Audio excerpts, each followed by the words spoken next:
Hey everyone, it's been a minute since I made a real video, but I'm here now. I spent about an hour writing this story and I'm very excited to share it with you guys. But before it starts, I just want to say thank you because just this second I hit 1.6 thousand subscribers, which is crazy to me because, well, it's just shot up since last week. It's just been on a crazy momentum. So if you're not subscribed, come and join the party. So on with the video. So, just like in real time, the Street Profits are hardly being booked on Raw, but on this Monday they're in the building.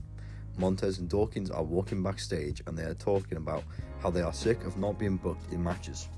They decide they're going to talk to Adam Pearce about getting a tag team match tonight, and just as they're outside his office, Shelton Benjamin walks out of it. He says he has just asked Pearce if he could have a match because, as you'll know in real life, he is also not being booked, and he asks if one of them wants to go one-on-one with him. Dawkins goes to explain how they're looking for a tag team match when Montez interrupts him and accepts the challenge. So, later that night, with Dawkins in his corner, Montez takes on Shelton, and after about 12 minutes of wrestling, he picks up the W. The following week, we see Dawkins backstage and he approaches Ford and asks him if he was able to get a tag team match for them, when Ford tells him he actually has another singles match booked and he's facing Dolph Ziggler. So what I'm trying to do here is give Montez good singles matches against good wrestlers to basically just build his stock as a singles wrestler. Dawkins complains, but Ford says, "Sorry, plans change."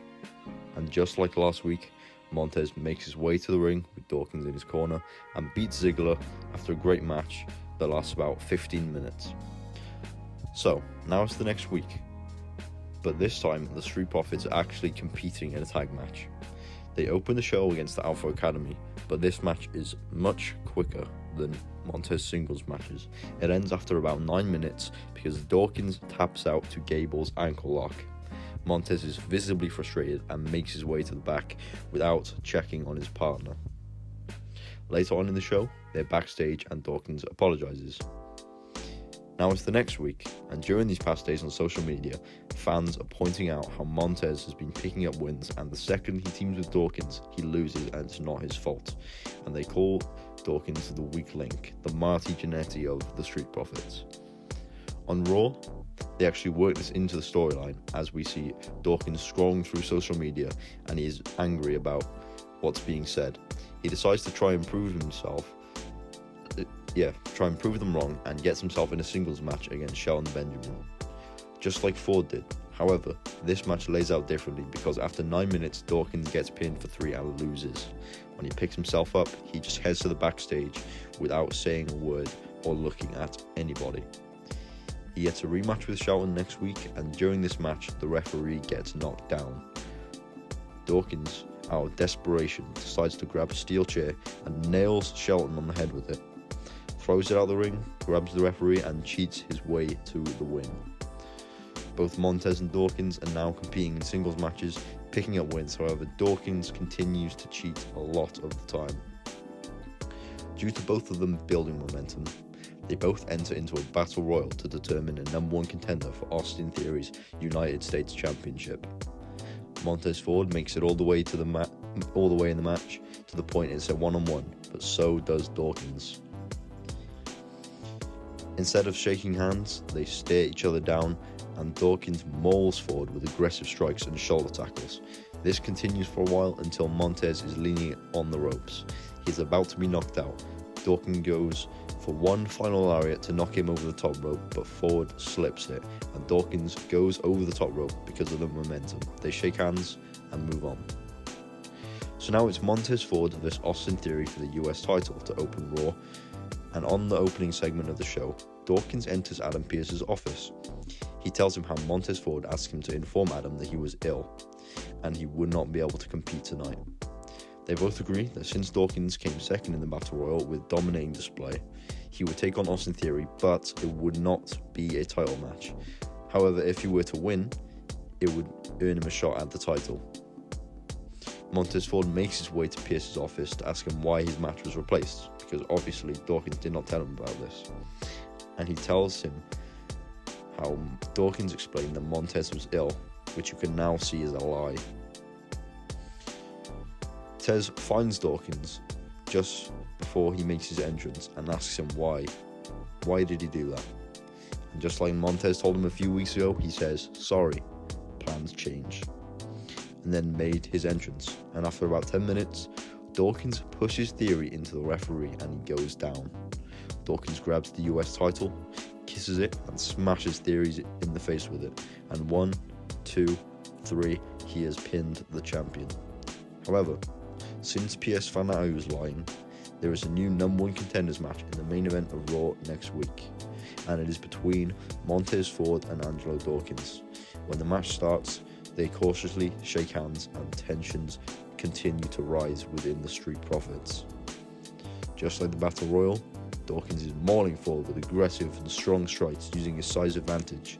This carries on for about 5 minutes until Ford treats the match like he is fighting a bull, waiting for him to charge and moving out of the way, and Dawkins spills to the outside just like the Battle Royal.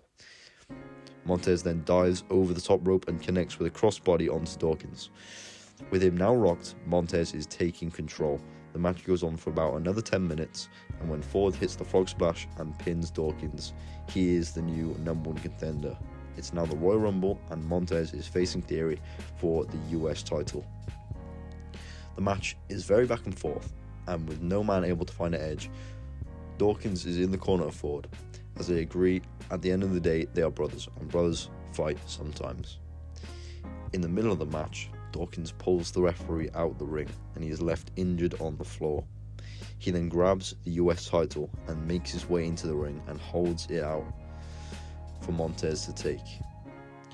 And just like he did, and use it just like he did, and was able to beat Theory because of it. After about 20 seconds of thinking, he reaches for the championship, but in a quick, flashy movement, Dawkins pulled it out of the way, and it was as if time had froze. They locked eyes, and Dawkins smashes his face with the championship. With Ford now left out cold on the mat, Theory goes for the cover. Dawkins helps the referee back into the ring, and Theory wins the match. The Raw after the Royal Rumble begins with the cameraman rushing into the car park and the Street Profits now laying rights, lefts and kicks onto one another. No security guard or referee can separate them as they continue to beat the shit out of each other. Later in the show, Dawkins makes his way to the ring, serenaded by the boos of the fans in attendance. He stands in the center of the ring and explains his actions.